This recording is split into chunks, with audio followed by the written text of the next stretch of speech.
म्हणजे मी पहिल्यांदा मुंबईला घर घ्यायचं सुरुवातीला म्हणून माझ्याकडे पुण्यामध्ये एमआयटी होती.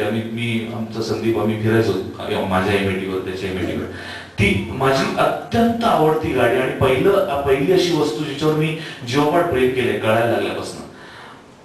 ती गाडी मी विकली मुंबईचं भाडं भरण्याकरता आणि मुंबईत आलो. आणि मुंबईत आल्यानंतर 2 महिने पहिलं सुरुवातीला सांगितल्याप्रमाणे महेश मांजरेकरांचं नाटक आणि ते नाटक बंद पडलं आणि मी 3च महिन्याचं भाडं भरलं होतं. 2 महिने होऊन गेले होते आणि आता एक महिना मी काय करू.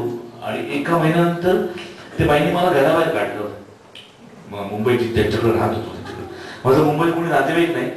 माझी एक लांबची आत्या, खूप लांबची आत्या राहते माझगाव डॉकला. तिच्याकडे मी फोन केला तेव्हा ती हैदराबादमध्ये होती आणि माझ्या बाईने मला बाहेर काढलं होतं, घराबाहेर काढलं होतं. तर इतका वेगळा होता की मी 100% सांगू शकते की त्या प्रसादच्या मी जास्त प्रेमात पडले.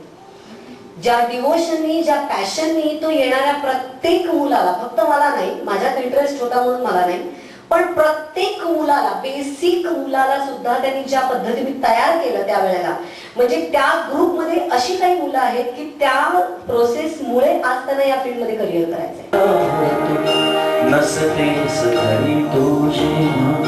जीव तुटका होतो, जगण्याचे विरती धागे, संसार फाटका होतो, नसतेस घरी तुझी